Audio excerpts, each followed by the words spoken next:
क्या आपका प्रभु यीशु मसीह में आत्मिक उन्नति हुआ है? क्या आप प्रभु यीशु मसीह में आत्मिक उन्नति चाहते हैं? अगर हाँ, तो ये वीडियो आपके लिए है और इसे अंत तक जरूर देखें।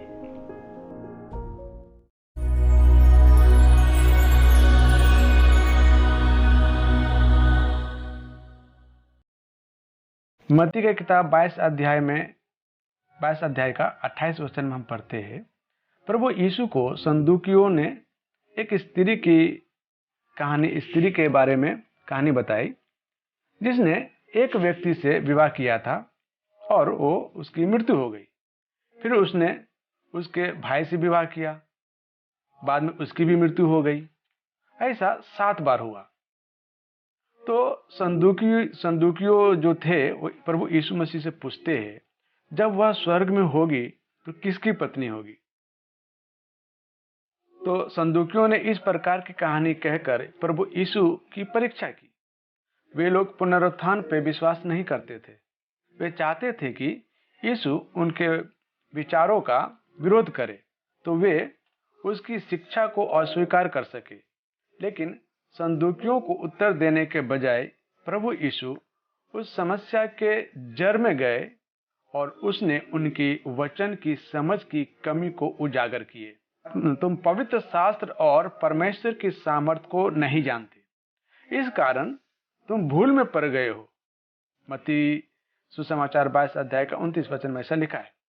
यीशु द्वारा इस्तेमाल किए गए कर्म पर अगर हम दृष्टि डालते हैं तो पहले प्रभु यीशु पवित्र शास्त्र की समझ के बारे में कहा, फिर परमेश्वर की सामर्थ के बारे में। तो यहाँ पर बहुत कुछ सीखने के लिए है। लोग परमेश्वर के सामर्थ को देखने का तीव्र इच्छा उनके पास होती है, लेकिन उनके पास परमेश्वर को जानने की इच्छा नहीं होती। क्या आप परमेश्वर के सामर्थ को लेना चाहते हैं? तो फिर आपको अवश्य उसके वचन के अनुसार जीवन जीना है।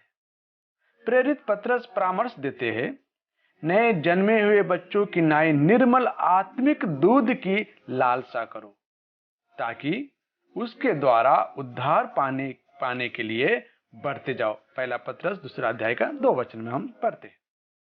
भजन संहिता 119 अध्याय में 176 वचन में हम ऐसा पढ़ते हैं। अधिकांश पदों में और दूसरे तरीके से वचन के बारे में जिक्र किया गया है।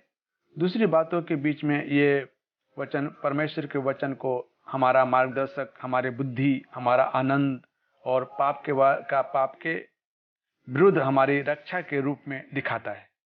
यदि हम परमेश्वर के वचन को नियमित तौर पर पढ़कर अपने जीवन का अंग बनाते हैं तो आप परमेश्वर से पढ़ने और वचन को समझने के लिए सहायता मांगे कि वह आपको बुद्धि दे।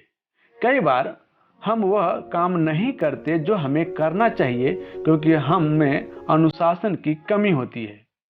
बहुत सी अमुक चीजें होती है जिन्हें केवल मेरे लिए परमेश्वर कर सकते हैं, और भी बहुत सी बातें होती है जो मुझे स्वयं ही करना है।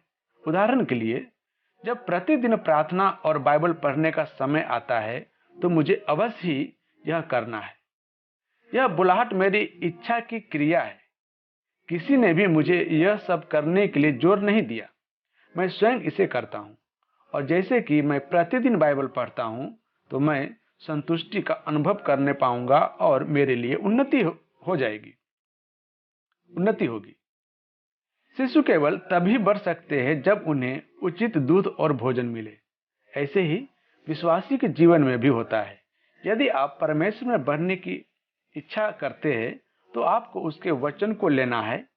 इसके मकसद के लिए एक प्रतिदिन नियमित योजना बनाना पड़ेगा।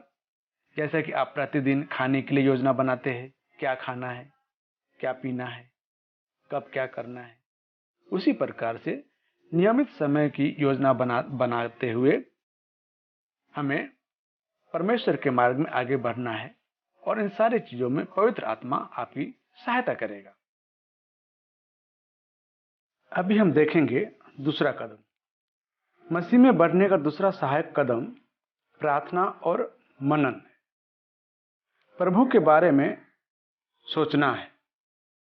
प्रेरित पौलुस फिलिपियों की किताब 4 अध्याय के 8 वचन में हमें बताते हैं कि हम अपने मनों को इन बातों से भरे, जो जो बातें सत्य है और जो जो बातें आदरणीय हैं और जो जो बातें उचित है और जो जो बातें सुहावनी है और जो जो बातें मनभावनी है।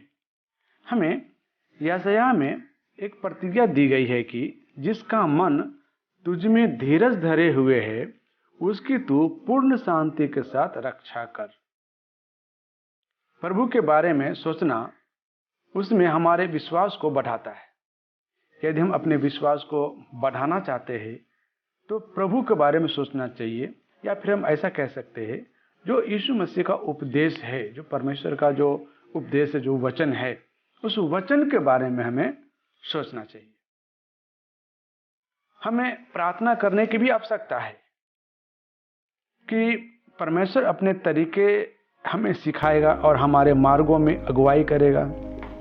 वह चाहते हैं कि हम उसके वचन को बेहतर तरीके से समझने के लिए प्रार्थना करें।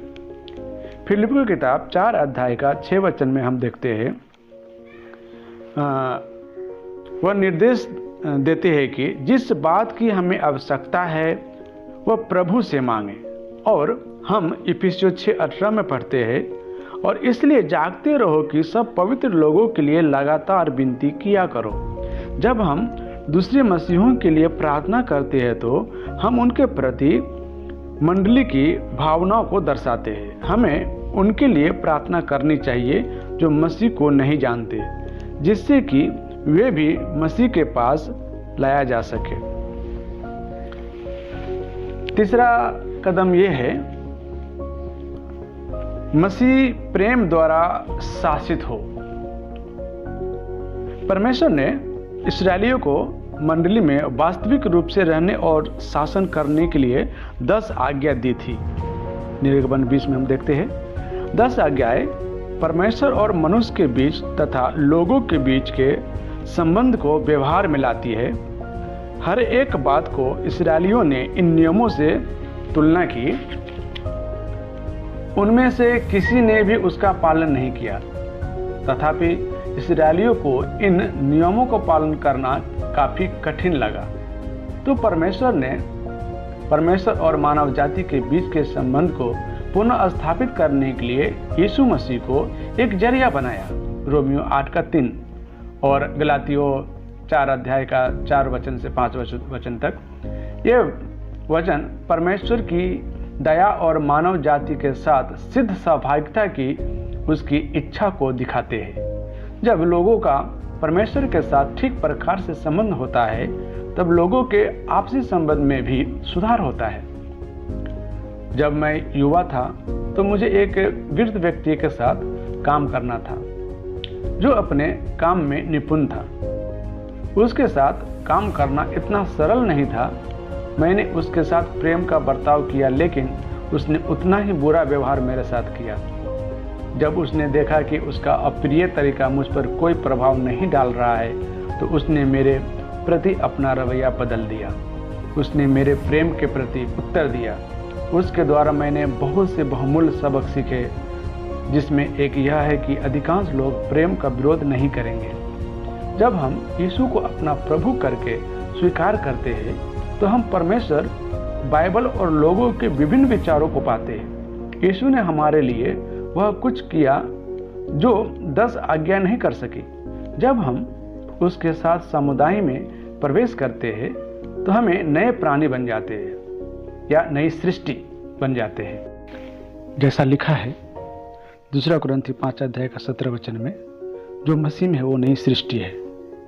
और 2 कुरिन्थी 3 अध्याय का 3 वचन में उसने हमारे हृदय रूपी पट्टियों पर प्रेम के नियम लिखे हैं।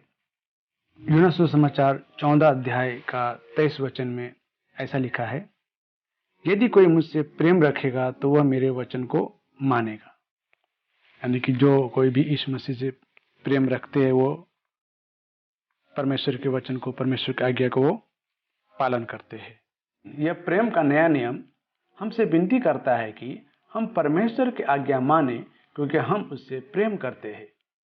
उसके प्रेम के नियम दूसरे लोगों के साथ हमारे संबंध को बनाते हैं, हमारे विवेक को अच्छा बनाता है तथा हमारे दिमाग को नया करता है। जब हम प्राकृतिक द्वारा कार्य करते हैं, जो कि आज्ञा द्वारा आदेश देते हैं, आपके मसीही बनने के बाद क्या आपके साथ किसी ने बुरा बर्ताव किया? क्या आप क्रोधित हुए थे? यदि आप मसीह है तो परमेश्वर की सामर्थ आपके स्वभाव को बदल दिया है। उसके प्रेम का नियम आपके जीवन और व्यवहार पर शासित है। इस प्रकार से ये तीसरा कदम है, हमें परमेश्वर के प्रेम में शासित होना चाहिए। प्रेम के द्वारा, परमेश्वर के प्रेम के द्वारा हमें चलना चाहिए और दूसरों से प्रेम करना चाहिए। अभी हम देखते हैं चौथा कदम, दूसरों के साथ मिल करके आराधना। दूसरे मसीहों के साथ आराधना आपके बढ़ोतरी करने में सहायक करेगी। हमें परमेश्वर के वचन एक साथ अध्ययन करने की आवश्यकता है। नियमित कलीसिया में उपस्थित और शिक्षा प्रभु में हमारा निर्माण करता है। दूसरे साथ उनकी समस्याओं पर आनंद को अपना समझकर बांटने से बड़ी सहायता मिलती है। इस वीडियो में हमने देखा प्रभु यीशु मसीह में उन्नति कैसे होगा। तो हमने देखा पवित्र शास्त्र को समझना है, परमेश्वर के वचन से अपने आप को भरना है, परमेश्वर का जो वचन है उसके बारे में सोचना है, मेडिटेशन करना है, मनन करना है और प्रार्थना करना है और परमेश्वर के प्रेम के द्वारा शासित होना है। परमेश्वर के प्रेम के द्वारा हमें चलना है। मैं विश्वास करता हूं आप सभी लोग इस वीडियो के द्वारा समझ गए होंगे कि प्रभु यीशु में हमारा उन्नति कैसे होगा। मैं प्रार्थना करता हूं जितने भी लोग इस वीडियो को आप देख रहे हैं, सुन रहे हैं, परमेश्वर आप सबको प्रभु यीशु में उन्नति करे।